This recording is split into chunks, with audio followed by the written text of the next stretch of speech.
సూర్యకిరణములు పడుతూ ఉన్నాయి. సూర్యకిరణాలు పడుతూ ఉంటే ఒక పేపర్ ఇట్లా అడ్డం పెట్టామని అనుకోండి, పేపర్ ఇట్లాగే ఉంటుంది, ఆ సూర్యకిరణాలు దీని మీద పడతాయి అంతే. ఏమన్నా దాని ప్రభావం ఏమన్నా ఉంటుందా అంటే ఉండదు. సరే, ఒక ఏదైనా వస్త్రం ఒకటి పెట్టామని అనుకోండి, వస్త్రం కూడా ఇటు పెట్టినప్పుడు ఆ వస్త్రం పైన సూర్యకిరణాలు పడతాయి, వెనకాలంతా కూడా నీడ ఏర్పడుతుంది. అదే మీరు ఒక అద్దములు పెట్టారని అనుకోండి, సూర్యకిరణాలకు అడ్డంగా ఇట్లా అద్దం పెడితే అద్దం ఏమవుతుంది, అద్దంలో నుంచి ఈ కిరణాలు ఇట్లా సూర్యకిరణాలు ఇట్లా అద్దం మీద ఉన్నాయి కదా, అవేమవుతాయి, అవి ఇట్లా ఎట్లా పరావర్తనం చెందుతాయి. నువ్వు ఏ వైపు తిప్పితే ఆ వైపు ఏమవుతుంది, వెలుగు పడుతుంది. మరి మిగతా వాటిపైన అంతా ఎందుకు పడినా కూడా అవి రాలేదు, మరి అద్దం నందు మాత్రమే ఎందుకు పడితే ఇట్లా వచ్చింది? సూర్యకిరణాలు అంతా పడుతున్నాయి కదా, సూర్యకిరణాలు అంతా పడుతూ ఉంటే వస్త్రం మీద పడుతూ ఉంది, పుస్తకాల మీద పడుతూ ఉంది, ఇంకా వేరే గోడల మీద పడుతూ ఉంది, రాళ్ళ మీద పడుతూ ఉంది, అంతా పడుతూ ఉంది. కానీ అద్దం మీద పడితే మాత్రము అద్దం ఎటువైపు తిరిగితే అటువైపు కిరణాల వల్ల ఇట్లా రివర్స్ వస్తున్నాయి. అంటే అర్థం ఏమిటి? అద్దము స్వచ్ఛమైనది, అద్దము స్వచ్ఛమైనది. ఈ కిరణములను పరావర్తనము చేయగలిగే సామర్థ్యం అద్దమునందు ఉన్నది, మిగిలిన వాటి యందు అది లేదు. అదే విధముగానే ఈ భగవత్ స్వరూపం అనేటువంటిది, ఈ హృదయము ఏదైతే ఉన్నదో ఆ హృదయం అద్దము లాంటిది. హృదయము అద్దము లాంటిది. ఈ హృదయము అద్దములాగా ప్రకాశిస్తూ ఈ అద్దమునందు పడినటువంటి ఆ ఈశ్వరుని యొక్క చైతన్య అంటే ఈశ్వరుని యొక్క చైతన్యం దీని మీద పడిన వెంటనే అది ప్రకటింపజేస్తూ ఉంది. కన్నుల ద్వారా తెలుసుకునేట్లు, చెవుల ద్వారా వినగలిగేటట్లు, నోరు ద్వారా మాట్లాడగలిగేటట్లు, చర్మం ద్వారా స్పర్శ చూసేటట్లు, మనస్సు ద్వారా గుర్తించేటట్లు, ప్రాణము ద్వారా జీవించేటట్లు, కాళ్ళ ద్వారా నడిచేటట్లు, చేతుల ద్వారా తీసుకునేటట్లు, ఇవన్నీ చేస్తూ ఉండేది ఆ ప్రతిబింబమే చేస్తున్నది. అంటే ప్రతిబింబం యొక్క ప్రభావం ప్రకటమై ప్రతిబింబమే చేస్తూ ఉందని కాదు ఇప్పుడు ఇక్కడ అర్థం. ప్రతిబింబ రూపంగా వీటన్నింటికి జీవం వచ్చినట్లయి వాటి వ్యవహారాలు నిర్వర్తింపబడుచున్నవి. అది చెప్తున్నాడు ఇప్పుడు ఇక్కడ. సర్వభూతాశయ స్థిత, సర్వభూతముల యందు ఆ హృదయముల యందు నేనే ప్రకటింపబడుచున్నాను. ఇప్పుడు మనం చూసామని అనుకోండి, ఎవరిని చూసినా, ఏ జీవిని చూసినా, ఏ శరీరాన్ని చూసినా, ఇప్పుడు ఇవంతా ఏమైనాయండి? ఇవంతా ఈశ్వరుని యొక్క స్వభావం అయిందా లేదా? ఈశ్వరుని యొక్క ప్రభావం ప్రకటమవుతున్నట్లయిందా లేదా? ఇప్పుడు మనం ఈశ్వరుని ఎక్కడ పోయి వెతకాలా? నువ్వు గుళ్ళోకి అభిషేకం చేస్తే నేను అక్కడ నిజంగా నువ్వు భగవంతుని ప్రార్థన చేసినట్లు అవుతుంది. ఇప్పుడేమైపోయింది? ఇప్పుడు ఇదేవరు భగవంతుడే కదా చెప్తున్నాడు ఇక్కడ ఈ మాట. భగవంతుడు చెప్తున్నాడు అని అంటే భగవంతుని యొక్క వైభవాన్ని తనే ప్రకటిస్తున్నాడు. సకల జీవుల హృదయములలో భగవంతుని యొక్క స్వరూపమే ప్రకటమగ్గుచున్నది. వాడు శత్రువు కావచ్చు, మిత్రుడు కావచ్చు, బంధువు కావచ్చు, బంధువు కానివాడు కావచ్చు, బ్రాహ్మణుడు కావచ్చు, బ్రాహ్మణుడు కానివాడు కావచ్చు, జ్ఞానం ఉన్నవాడు కావచ్చు, జ్ఞానం లేనివాడు కావచ్చు, ఎవరైనా కావచ్చు, అసలు మనిషి కావచ్చు, దేవత కావచ్చు, రాక్షసుడు కావచ్చు, జంతువులు కావచ్చు, పశువులు, పక్షులు ఏదైనా కావచ్చు, వీటన్నింటి యొక్క హృదయముల యందు ప్రకటింపబడుతుండేది ఈశ్వరుడే. అంటే ఇప్పుడు ఈశ్వరుని గురించి ఏం చెప్పినట్లు ఏంటంటే, నువ్వు ఇంకెక్కడన్నా చూడు, ఏమైనా చూడు, చూచిందంతా ఈశ్వరుడే. ఈశ్వరుని యొక్క ప్రభావము ప్రకటమగ్గుచున్నది. అహం ఆదిశ్చ మధ్యంచ, ఆది మధ్యము, చ పెట్టాడు. చ అంటే ఆది మధ్యము అంతము కూడా ఎవరిది? భూతానాం సకల భూతముల యొక్క ఆది, సకల భూతము యొక్క మధ్యము, సకల భూతముల యొక్క అంతము. మీరు ఎక్కడన్నా చూడండి, అంత నేనే ఉన్నాను, నా వలననే ప్రకటింపబడుచున్నవి. అదంతా నా యొక్క విభూతియే. విభూతి విశేషముగా ప్రకటింపబడుటనే విభూతి అని అంటారు. మామూలుగా విభూతి ఉందే, విభూతి పెట్టుకుంటారే, ఆ విభూతి కాదు ఈ విభూతి. ఆ విభూతి మామూలుగా పిడకలు తెచ్చి ఆ పిడకలను ఎండబెట్టి దానికి ఒక పద్ధతి ప్రకారంగా మంత్రం చెప్పి స్వీకరిస్తారు. మంత్రం చెప్పి స్వీకరించి దాన్ని ఎండబెట్టి తర్వాత మళ్ళీ హోమం చేసి దానితో వచ్చినటువంటి బూడిదను, అది ఇప్పుడు విభూతి. ఎవరు?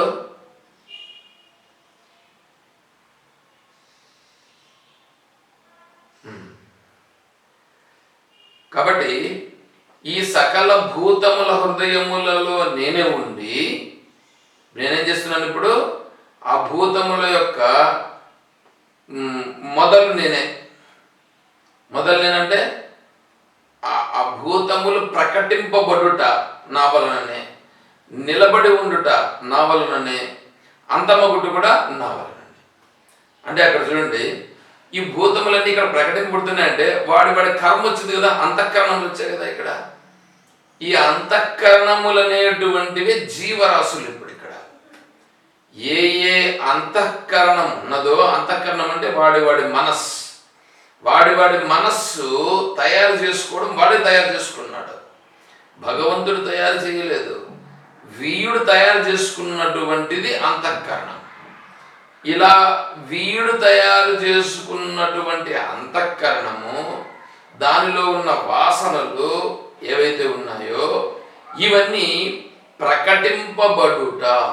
ప్రకటింపబడుట అంటే అవి అజ్ఞాన స్థితిలో ఉన్నప్పుడేమో అణిగి ఉంటాయి. అజ్ఞాన స్థితిలో నుంచి ఇప్పుడు పైకి రావాలనంటే అక్కడ ఆ చైతన్య ప్రభావము చేత ఇప్పుడు అవి పైకి వచ్చినాయి. మళ్ళీ వాటికి ఉనికి ఉండాలంటే, అంటే ఇప్పుడు అంతా వ్యవహారం చేయాలంటే అప్పుడు కూడా చైతన్యాశ్రయమే జరుగుతున్నాయి. ఆ తర్వాత తిరిగి లయించాలంటే మళ్ళీ తిరిగి చైతన్యములందే లయించుచున్నవి. కాబట్టి అందుకే ఇక్కడ చెప్తున్నాడు, అహం ఆత్మ, నేనే ఆత్మస్వరూపముగా సకల భూతముల హృదయముల యందు ఉండి ఆ సకల భూతముల యొక్క వాసనలు ఏవైతే ఉన్నాయో ఆ వాసనలన్నింటినీ నేను నా ఆధారముతో అవి ప్రకటింపబడుచున్నవి. ఏమంటే మన ఇంట్లో ఫ్యాన్ ఉంటుంది, లైట్ ఉంటుంది, ఇవన్నీ ఉంటాయి. అవి ఉన్నంత మాత్రాన అవి వాటంతట అవి తిరుగుతూ ఉంటాయా? వాటంతట అవి తిరుగుతాయి ఎప్పుడైనా? ఎప్పుడు తిరగవు. ఎప్పుడు తిరుగుతాయి? వాటిని ఉపయోగించుకోవాలని అనుకునేవాడు వెళ్ళి స్విచ్ వేస్తే అప్పుడు ఓపెన్ చేస్తాయి. వీడు స్విచ్ చేసినంత మాత్రాన వీడు స్విచ్ చేసిన దానికి తిరిగినాయా? స్విచ్ చేసిన దానికే తిరిగింది. అవే వెనకాల కరెంట్ ఉన్నది, ఆ కరెంటును వీడు స్విచ్ వేసి దాన్ని ప్రకటింపజేస్తున్నాడు. ఈ పాయింట్ అర్థమవుతుంది కదా? అంటే ఈ అహంకారం అనేటువంటిది ఉందే, అహంకారం ఇప్పుడు జీవుడు అహంకార రూపంగా, అంటే మనస్సు బుద్ధి చిత్త అహంకారాలు ఉన్నాయి కదా, దాంట్లో అహంకార స్వరూపంగా ఉందే. కర్తృత్వ భావనతో ఉండుటయే అహంకారం. ఈ వాసనలన్నీ కలిసి అహంకార రూపంగా కూడా ఉంటాయి. ఈ వాసనా రూపంగా ఉన్నటువంటిదంతా కలిపి ఇప్పుడు ఇక్కడ కర్తృత్వ భావనతో నేను చేస్తున్నాననేటువంటి భావనతో చేస్తుందే అదే అహంకారం. దానినే జీవుడు అని అంటారు. అది జీవుడు.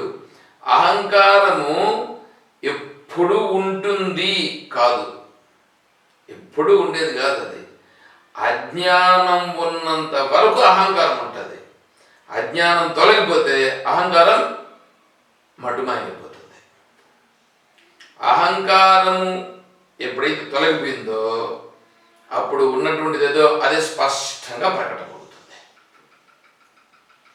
కాబట్టి ఇప్పుడు సకల జీవులు ప్రకటింపబడుతున్నాయంటే ఆ సకల జీవుల ద్వారా ఇక్కడ నేను చేపిస్తున్నాను అనే అర్థాన్ని తీసుకుంటారు కొంతమంది. అట్లా చెప్పని కూడా చెప్తారు. అట్లా కాదు. సకల జీవుల్ని నేనే ఉండి వెనకాల ఎవరు ఆ వెనకాల అదేది కీలు బొమ్మలు ఆడించేటట్లుగా ఆ కీలు బొమ్మలు ఆడించేటప్పుడు వెనకాల ఒకటి ఉంటే ఇవి ఆడుతూ ఉంటుంది. ఆ విధంగా ఏమన్నా ఆడుతున్నారని అనుకుంటారంటే అట్లా కాదు. వెనకాల నేనే ఆధారంగా ఉండి వాళ్ళ వాళ్ళ సంస్కారములను అనుసరించి ఆ సంస్కారములు ప్రకటింపబడేట్లుగా నేను చేస్తున్నానే కానీ నాకు వీటికి ఏమీ సంబంధం లేదు. బాగా అర్థం చేసుకోవాలి ఇక్కడ, లేకపోతే చాలా కన్ఫ్యూజన్ వచ్చేస్తుంది. ద్వైత సిద్ధాంతం వాళ్ళు విశిష్టాద్వైత సిద్ధాంతం వాళ్ళు ఏం చేస్తారు తెలిసిన, వీటన్నిటిని నిలబెట్టి ఉండేటువంటిది ఈశ్వరుడే. ఈశ్వరుడు అని అంటారండి నారాయణ వాళ్ళు అట్లా అనరు. అంతా నిలబెట్టి ఉన్నటువంటిది నారాయణుడు. ఆ నారాయణుడే ఇప్పుడు ఈ జీవుల రూపంగా అందరి హృదయాలలో ఆత్మస్వరూపంగా ఉండి ఇవన్నీ నడిపిస్తూ ఉండేది నారాయణుడే. అంటే వీడికి కళ వచ్చిందనుకో, కళ వచ్చేట్టుగా చేసింది నారాయణుడే. వీడు రోడ్డు పోతా అంటే కింద పడినాడు అనుకో, దెబ్బ తగిలింది అనుకో, పని కింద పడి దెబ్బ తగిలేట్లుగా చేసింది నారాయణుడే. చూడండి ఎట్లా ఉండదు. ఇంకోవనికి లాటరీ తగిలింది, వాడికి మాత్రం లాటరీ తగిలేట్లుగా చేసింది నారాయణుడే అంటాడు. ఏమండి, వాడికి లాటరీ తగిలేట్లు చేసి వీడు కింద పడి యాక్సిడెంట్ అయ్యేట్లుగా చేసింది నారాయణ అంటే వీని పైన నారాయణుడి కక్ష, వాడిపైన ఏమన్నా మేనత్త కొడుకా? చెప్పండి. ఈ ద్వైతులు విశిష్టాద్వైతులు ఇలా చెప్తారు. అట్లా కాదు, అట్లా కాదు.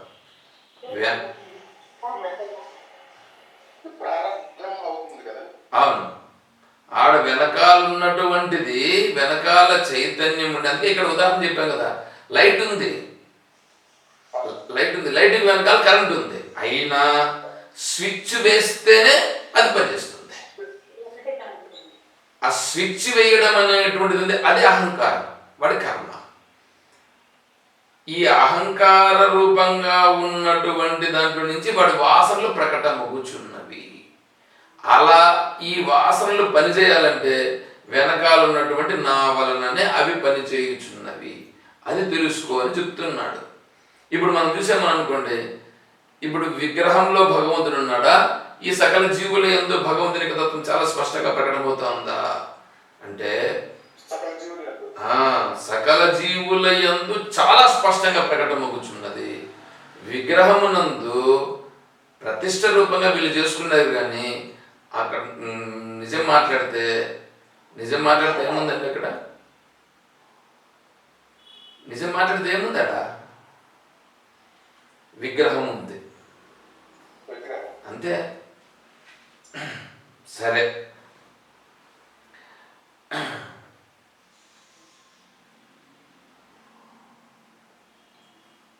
సకల ప్రాణుల హృదయము లోపల నిలిచి ఉన్న నిరంతరము నన్ను నిరంతరం ధ్యానించవలను. ఆ విధముగా ధ్యానించుట చేత గాని వ్యక్తి ముందు చెప్పబోయే ఆదిత్యాది తత్వముల యందు నన్ను ధ్యానించవలను. ఇప్పుడు ఈ ప్రకారంగా తెలుసుకో, ఈ ప్రకారంగా నేనే సకల జీవుల యందు ప్రకటింపబడుచున్నాను. ఇప్పుడు నువ్వు చూసినావని అనుకో, ఇప్పుడు ఈశ్వరుణ్ణి ఎక్కడెక్కడ చూడాలి? నువ్వు కళ్ళు తెరిచినా ఈశ్వరుడే, కళ్ళు మూసుకున్నా ఈశ్వరుడే. కళ్ళు తెరిచినావని అనుకో, ఎదురుగా ఉండేదంతా ఈశ్వరుని యొక్క స్వరూపం ప్రకటమవుతుంది. కళ్ళు మూసుకున్నావని అనుకో, నీ శరీరంలోనే ప్రకటమవుతుంది. ఇది ఈశ్వరుని యొక్క వైభవమును గుర్తించుట. అయితే ఇది అందరికీ సాధ్యం కాదు, ఇది అందరికీ సాధ్యం కావట్లేదు. ఎందుకంటే వాళ్ళ వాసన ప్రభావము చాలా తీవ్రంగా ఉన్న కారణం చేత వీళ్ళకు ఆ స్థితి వంట పట్టదు. అందువలన వాళ్ళ కొరకు నేనేం చేస్తున్నానంటే, వాళ్ళ కొరకు ఇంకొక తక్కువ స్థాయిలో ఉండేటువంటి విభూతులను నేను చెప్పుచున్నాను. ఇంతవరకు చెప్పినది ఉన్నతమైనటువంటి ఉపాసన. దీన్ని ఉపాసన అంటారు. ఇది ఉపాసన, భక్తి. ఉపాసన అన్న భక్తి అన్న ఒకటేనండి. కానీ భక్తి అంటే మనోళ్ళు బొట్లు పెట్టి వెనకాల జుట్టు ఒకటి పెట్టి, వీడు వేసుకునే డ్రెస్సు కీపాస్ పంచె ఒకటి కట్టి, పైన కండువా వేసుకొని ఇట్లా ఉంటేనే వీడు భక్తుడు అని అనుకునే వాళ్ళు చాలామంది ఉంటారు. అది కూడా భక్తియే, భక్తిలో అదొక భాగం అంతే. అది నిజమైన భక్తి అని చెప్పుటలేదు. నిజమైన భక్తి ఏమిటి అంటే, భక్తి అన్న ఉపాసన అన్న ఇక్కడ ఏంటంటే, భక్తి ఉపాసన. ఉప ఆసన. ఉప అంటే సమీపే, ఆసనం సమీపములోనికి వెళ్ళుట, సమీపములో ఆసీనుడై ఉండుట. ఎవరి సమీపంలో ఆసీనమై ఉండుట?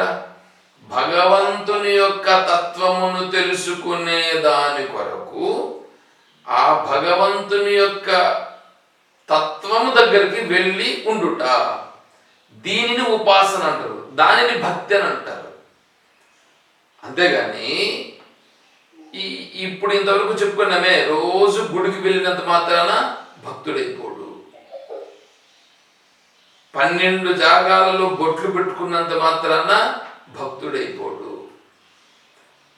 భక్తుడంటే సకల జీవుల యందుండేటువంటి హృదయమునందు ప్రకటింపబడుతున్నటువంటి ఏ తత్వం ఉన్నదో ఆ తత్వాన్ని తెలుసుకునేటువంటి వాడు, తెలుసుకొని ఇది ఈశ్వరుని యొక్క వైభవం అని అలా భావించి వారితో వ్యవహారం చేసేటువంటి వాడు ఇప్పుడు నిజమైనటువంటి ఉపాసకుడు. అంతేగాని భగవంతుడిని పట్టుకునేదానికి ఈ ఉండే ప్రదేశం విడిచిపెట్టి నేను ఎక్కడికో పోతాను, నేను హిమాలయాలకు వెళ్తాను, లేకపోతే ఇంకెక్కడున్న అడవుల్లో గుహల్లోకి వెళ్తాను, అక్కడ పోయి కూర్చొని నేను తపస్సు చేసుకుంటాను అని అంటాడు. చూడండి, అది తెలిసిన వాడు చెప్పే మాట కాదు. అది తెలిసిన వాడు చెప్పే మాట కాదు. తెలిసిన వాడు చెప్పే మాట ఏం చెప్తున్నాడు?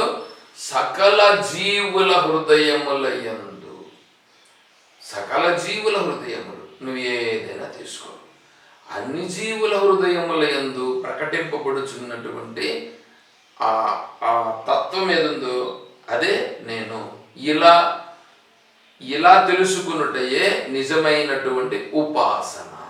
అంటే ఈశ్వరుని దగ్గరికి రావడం అనేటువంటి ప్రయత్నంలో వీడి బుద్ధిలో కొద్దిగా పరిపక్వతని చెందుచున్నాడు అని అర్థం. తన హృదయమునందే ఉన్నటువంటిది ఆత్మస్వరూపం ప్రకటమగుచున్నది, అదే నిజమైనటువంటి స్వరూపము, అంతటా ఉన్నటువంటి ఆత్మస్వరూపమే ఈ హృదయంలో ప్రకటింపబడుచున్నది అని తెలుసుకునే సామర్థ్యం ఇంకా రాలా వాడికి. వాడు తెలుసుకోవడం అంటే కేవలం బుద్ధితో వింటున్నాడు, తెలుసుకున్నాడు, అంతవరకు బాగానే ఉంది. కానీ అనుభవంలోకి వచ్చిందా? రాలేదు. అలా అనుభవంలోకి తెచ్చుకున్నట కొరకు ఇప్పుడు ఆ ఈశ్వర తత్వాన్ని దర్శిస్తూ ఈశ్వర భావంలోకి పోతున్నాడు. అంటే ఏంటి? శత్రువు ఒకడు ఉన్నాడని అనుకోండి, అది ఇంతవరకు శత్రువు. కానీ ఇప్పుడేం చేస్తాడు? ఆడ ఉండేది శత్రువు కాదు, ఆడుండేది ఎవరు? ఈశ్వరుడు. ఆడ ఈశ్వరుని వైభవం ప్రకటమగుచున్నది. మరి శత్రువు వాడి యొక్క సంస్కారములు శత్రువుగా ఉన్నాయి. కానీ ఇప్పుడు నేను సంస్కారాలు చూడను, అక్కడ ప్రకటమగుచున్నటువంటి చైతన్యములు నేను చూస్తాను. అంటే ఇప్పుడు ఏమవుతుంది? వీడు సంస్కారాలను దూరగబెట్టి అక్కడ ఉండే ప్రకటమవుతున్నటువంటి ఈశ్వరుని యొక్క వైభవమును చూస్తున్నాడు, ఈశ్వర వైభవాన్ని పట్టుకుంటున్నాడు. వీడికి స్పష్టంగా అనుభవంలో లేదు. అనుభవములో లేకపోయినా శాస్త్రం చెప్పింది, గురువు చెప్పినాడు. అందువల్ల నేనేం చేస్తాను? గురువు వేదవాక్యం అవి రెండింటిని నేను పట్టుకొని ఇది సత్యం, ఇక్కడ సకల జీవుల యందు ప్రకటమగుచున్నటువంటిది ఈశ్వరుడే కాబట్టి వాడు శత్రువు అయినప్పటికీ నేను శత్రు భావనతో చూడను. చూడండి ఎట్లా ఉంది. తర్వాత మిత్రుడు అనుకో, వాడు కూడా మిత్రుడు అనే భావన కాదు. అక్కడ ప్రకటమగుచున్నటువంటిది ఈశ్వరుని యొక్క వైభవం ప్రకటమగుచున్నది. ఈశ్వర వైభవము ప్రకటమగుచుండగా నేను ఈశ్వర వైభవమును చూస్తాను. వాడి సంస్కారములను అనుసరించి ఒకడు మిత్రుడుగా, ఒకడు శత్రువుగా, ఇంకో విధంగా అట్లా ఉన్నారే కానీ వీళ్ళందరూ ఆ సంస్కారములను బట్టి అవి ఉన్నాయి కానీ అవి నిజమైనవి కాదు. సంస్కారములు కొంతవరకు ఉంటాయి, సంస్కారములు వెళ్ళిపోతాయి. కానీ చైతన్యం ఎప్పుడూ ఉండేటువంటిది. ఆ చైతన్య స్వరూపమే నేను అని ఇప్పుడు చాలా స్పష్టంగా గ్రహించి దానిని ఉపాసన చేస్తాడు. అంటే దాన్ని పట్టుకుంటాడు. దృఢము కాకుండానే దృఢమగుట కొరకు పట్టుకొనుటను ఉపాసన. వాడికి దృఢం కాలేదు, దృఢమయ్యే దాని కొరకు ఇప్పుడు ఏం చేశాడు వీడు, దానిని అలా పట్టుకుంటున్నాడు. దానిని ఉపాసన అంటారు. అవును, అంతే. కాబట్టి అది ఉపాసన అవుతుంది, అది భక్తి అవుతుంది, అది నిజమైన భక్తి, అది నిజమైన ఉపాసన. అదే చెప్తున్నాడు ఇప్పుడు ఇక్కడ భగవంతుడు. ఇది 10, 11, 12 ఇంకా 2 అధ్యాయాలు ఉన్నాయి. అంటే ఈ 2వ షట్కం ఏదైతే ఉన్నదో ఇది భక్తి షట్కం. షట్ అంటే 6 అధ్యాయాలు భక్తిని గురించి బోధిస్తున్నాయి. భక్తిని అంటే ఇక్కడ ఉపాసన. కర్మ భక్తి రెండు కూడా కర్మలకు సంబంధించినటువంటివే. కర్మ ఉపాసన, నువ్వు ఉపాసన అన్నాను, భక్తి అన్నాను, ఏదైనా అనొచ్చు. కర్మ ఉపాసనలు అవి రెండింటిని విడదీసినట్లుగా ఉన్నాయి కానీ 2 వేరు వేరు కాదు, అవి 2 ఒకటే. అయితే జ్ఞానభక్తి అని ఒకటి ఉంది. జ్ఞానభక్తి అని అంటే అది ప్రేమీ భక్తి, అది ప్రేమి భక్తి. ఇది స్వార్థ భక్తి. ఇది భగవంతుణ్ణి ఆశ్రయిస్తున్నాడు అంటే ఎందుకు ఆశ్రయిస్తున్నాడు? ఎందుకు ఆశ్రయిస్తున్నాడు? ఏదో ఒక కోరికతో ఆశ్రయిస్తున్నాడు. అది స్వార్థ భక్తి అవుతుంది. ఈ స్వార్థ భక్తి అనేటువంటిది కర్మలోకి సంబంధించినటువంటిది. ప్రేమ భక్తి అనేటువంటిది ఉందే అది జ్ఞానభక్తులకు సంబంధించినది. అందుకని భక్తి అని మధ్యలో పెట్టినారు, దాన్ని ఉపాసన భక్తి అని అంటారు. ఈ ఉపాసన అనేటువంటిది జ్ఞానతత్వము కూడా ప్రకటమైనప్పుడు ప్రేమ రూపంగా ప్రకటమవుతుంది. ఆ ప్రేమ రూపంగా ప్రకటమవుతుందే దానినే ఇక్కడ భక్తి అని అన్నారు. ఆ భక్తి నిజమైనటువంటి భక్తి, అంటే జ్ఞానపూర్వకమైనటువంటి భక్తి. ఇది స్వార్థపూర్వకమైనటువంటి భక్తి. ఈ స్వార్థపూరితమైనటువంటి భక్తి కర్మలో చేరినటువంటిది. దేవుని దగ్గరికి వెళ్ళే, స్వామి నా కొడుకు ఉద్యోగం రావాలా, వాడు బాగుండాలా అని కోరుకున్నాడు అనుకో. ఇప్పుడు ప్రార్థించిందేమో భగవంతున్నే, కానీ ఏమని ప్రార్థించినాడు? స్వార్థంతో ప్రార్థించినాడు. ఈ స్వార్థంతో ప్రార్థించినాడు కాబట్టి ఇది కర్మ కిందికి వస్తుంది. వాడు ఏదో కోరుకున్నాడుగా, అదే అలా కోరుకోకుండా ఆ భగవద్ వైభవమును చూస్తూ, ఆహా ఎంతటి గొప్ప తత్వం, ఎంత స్పష్టంగా భగవంతుని యొక్క వైభవం ప్రకటింపబడుచున్నది. చూడండి, దేశతః కాలతః వస్తుతః పరిచ్ఛేద రహిత అద్వితీయ బ్రహ్మ ఆత్మస్వరూపం నిరంతరం సమ్యక్ ఆవిర్భూయాత్. దేశము రూపంగా, కాల రూపంగా, వస్తువు రూపంగా, ఇలా అన్నింటి రూపంగా ప్రకటమగుతూ ఉన్నది అదే. ఇలా దేశము కానిది, కాలము కానిది, వస్తువు కానిది. అది దేశమా? అది కాదు. ఆత్మస్వరూపం దేశం కాదు, వస్తువు కాదు, కాలం కాదు. అయితే దేశము రూపంగా, కాలం రూపంగా, వస్తువు రూపంగా కూడా ప్రకటమవుతున్నది కూడా ఆ యొక్క స్వరూపమే. ఇలా వాడు చూస్తూ ఆ వైభవమును స్మరిస్తూ ఉన్నాడు అనుకోండి, అది ఎంత గొప్పది. అది చూడండి ఎట్లా ఉందో. ఇది జ్ఞాన భక్తి, ప్రేమ భక్తి అవుతుంది. ఇంతవరకు ఈ ఈ రూపంగా చెప్పి ఇలా గ్రహించే సామర్థ్యము లేని వాళ్లకు, ఇలా గ్రహించే సామర్థ్యము లేని వాళ్ళకి ఒక్కొక్క రూపంగా, ఒక్కొక్క విభూతి రూపంగా, అంటే ఒక్కొక్క ఉపాధి రూపంగా, ఆ ఉపాధిలో ఎక్కడెక్కడ ఎలా ఎలా ఉన్నానో నేను చెప్తాను. దానిని చూసి ఇంకా అక్కడంతా కూడా నువ్వు నన్ను గ్రహించవచ్చు అని భగవంతుడు ఇంకా 21వ శ్లోకం నుండి ఆదిత్యానామహం విష్ణు అని చెప్పడం ప్రారంభిస్తున్నాడు. దాన్ని మనం రేపు తెలుసుకుంటే ప్రయత్నం చేద్దాం.